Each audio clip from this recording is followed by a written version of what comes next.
Yes, absolutely. Everybody, welcome to Three Geeks Podcast. I am here with Andrew, last name Cassese. Cassese. Yes. You can pronounce it any way you like, though, because I don't like to be particular about it. People have been mispronouncing it my whole life. Basically, it's a hard name to figure out just on paper. Teachers are always screwing it up, and so I got used to sort of being like, oh, it's cool, whatever you want to call me. So no worries. Andrew's in two of my favorite comedies of all time. But before I get into that, what made you want to go into acting at a young age? I was just an energetic kid, you know. I had a lot of energy and was always doing skits. We had these Steve Martin albums growing up, and I would always do bits from the Steve Martin albums and do impressions and so the teachers kind of figured out that I was should be on stage. I was always on stage even when there wasn't a stage. So somebody had the insight to suggest me for a play that was happening, and then it all kind of went from there. Well, that's awesome. How do you get the role for Revenge of the Nerds? I just auditioned for it. I had an agent at the time. I had a career going, doing commercials and theater, and it was just another audition that I had. It was a nice film role to try and go for, and me and Jeff Canoe, the director, hit it off right away, and he liked me a lot and liked what I was doing with the character, and he gave it to me. That's a heck of a movie for a 12-year-old. It made my mom and dad quite nervous, especially on set, when there were going to be dirty things going on. But I was basically shielded from most of that, so it was all good, and it was an incredible experience. But it was for a kid to be in a comedy like that is kind of lucky. So I saw that movie at an age that I probably shouldn't have seen that movie. I think I was 5. Oh wow, yeah, that you were young. That movie really stuck with me. I absolutely adore that movie. Nice. But any cool stories from the set? Well, it was an interesting thing. I mean, we have stories from the set. I don't know, things have been told a couple times. There was a lot of debauchery. Nothing that I saw directly, but one night there was a bust. The set got busted, and I do remember that pretty well. I did see a little bit of those goings on, somebody getting taken out in cuffs and stuff. So it was a little exciting. Awesome. Who did you work with the most on Revenge of the Nerds? Was it Lamar or Larry B. Scott? We had a lot of scenes together, but it was really an ensemble thing, I remember I have memories with everybody, and I was mostly in scenes with everyone else. So we were always there together. I remember, Anthony and Robert doing shtick with me. And I remember Brian, Tochi, they all took turns looking after me like they were big brothers. And so it was that kind of vibe. Okay. So what was it like going from Revenge of the Nerds to a guest spot on The Facts of Life? The Facts of Life thing was a weird kind of thing. They called out of the blue and were like, "Can he come to LA and do this thing?" I don't think I even auditioned for it. I guess they saw Revenge of the Nerds and they had this part that they needed to fill in Facts of Life, and they arranged it sort of. So it was a real whirlwind thing. Can you be in LA tomorrow kind of thing? And then, I'm immediately jumping into shooting and rehearsing, because they rehearse TV shows. And there was some, I'm not sure if it was the first time. No, it wasn't the first time I was in California, but there were problems with my paperwork, my school paperwork and all that stuff, because the rules are very strict in LA. But yeah, that was an amazing job, and of course I knew the show, so it was a big thrill for me to be on it. I'm meeting all the cast who I had known since before, before I was ever an actor, and that was a real thrill to be like, wow, this is a show that I know, and all these people are famous, and it was really a thrill. What was it like working on Read Between the Lines, the ABC After School Special? And if the young generation doesn't know what an ABC After School Special is, it's when we would come home from school, there'd be this very messagey movie directed towards kids. So what was that like working on that? Yeah, that was a fun job. We had a little ensemble of people, and Phil Bosco was the Gramps. I think. Wait, is that Read Between the Lines? No, that's a different. I'm mixing that up with Gramps and the Globetrotters, maybe, which was another after school special. Although I thought I only did one, so there might have been like two titles for that, maybe. Yeah, it But says Read Harlem Between the Lines. Globetrotters. Yeah, What's that? Yeah, it says Harlem Globetrotters under the Read Between the Lines title. yeah. So the working title was Gramps and the Globetrotters, and that was a weird thing because so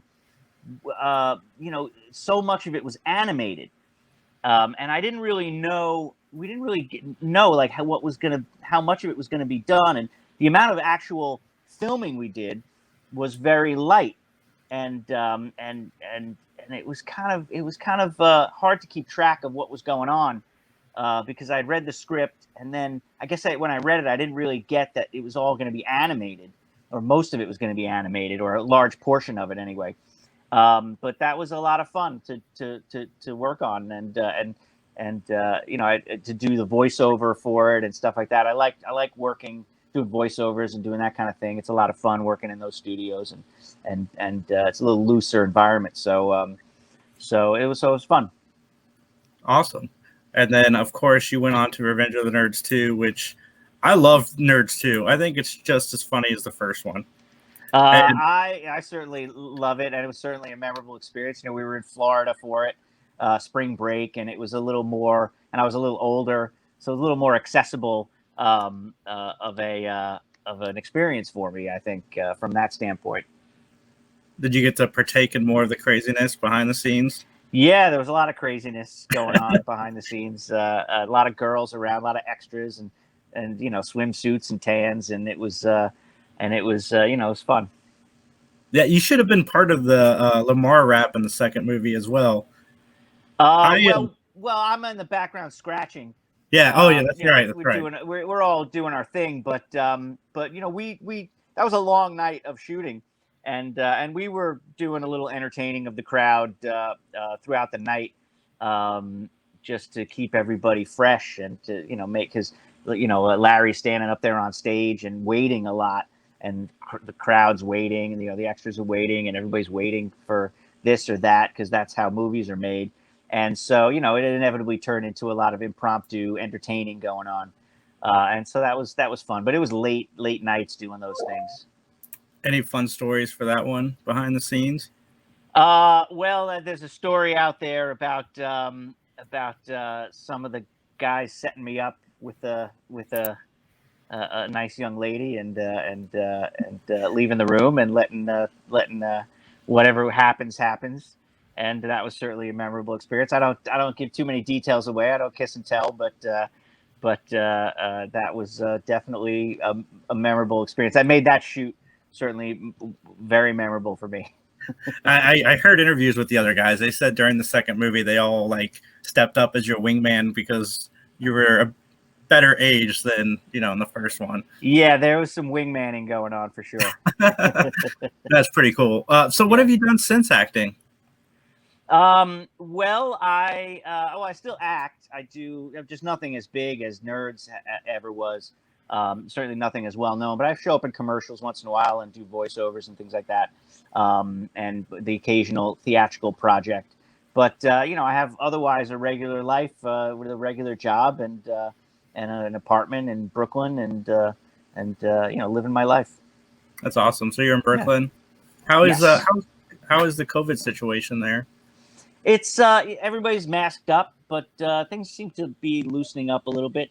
The real difference is a lot of restaurants have outdoor seating. They've sort of taken over a part of the street, and a lot of restaurants are closed. It's like this mass extinction of restaurants, which is a big part of Brooklyn and a big part of where I live. So that's a big impact. But I think things are loosening up a little bit with the masks, and the sort of the fear of the whole thing.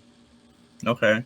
What's your favorite place to get pizza in Brooklyn? Well, Joe's Pizza opened up Okay. in down on Bedford, which is my favorite slice, I think. But there's a couple other really nice places nearby me. We just went to Fornino's down the street, which is closer, and it has to sit down. But the best slice is Joe's. Okay. Is that Definitely. a Beatles poster in your background? That is, yeah. I got almost entirely Beatles. That's my green screen back there because I was doing some green screen stuff. That's a Beatles poster somebody got me. There's another Beatles poster. Where is it? Right there, which is all the Awesome. album covers. And then I just got this one for the benefit of Mr. Kite, the poster that inspired the song. So Yeah. but it's all Beatles posters, I think.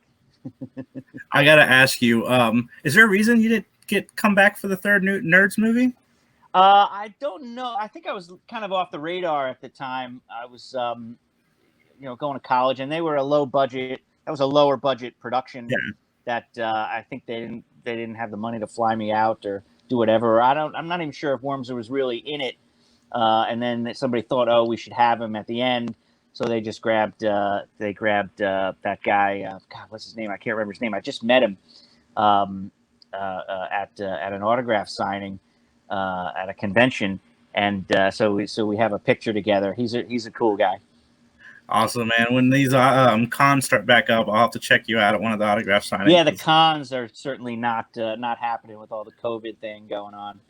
Yeah, as you can tell, I got the Nerds poster in the background. I tried to do the raps from 1 and 2 at my school talent show in elementary school. They would not let me. They would. There's nothing dirty about it. You could do like that. Doesn't seem like anything wrong with that.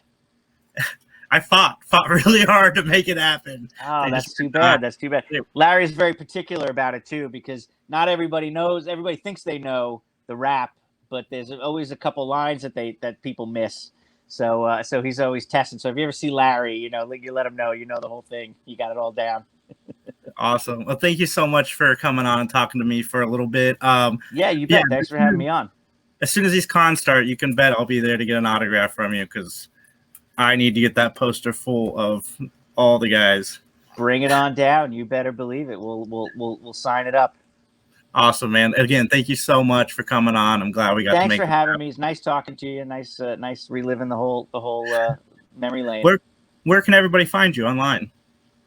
I have a defunct webpage that I don't maintain, andrewcassese.com, and that's about it. I guess there's a few clips there on YouTube of me. Every once in a while I show up. If I have just did a weird commercial for CBS, it was a couple months ago.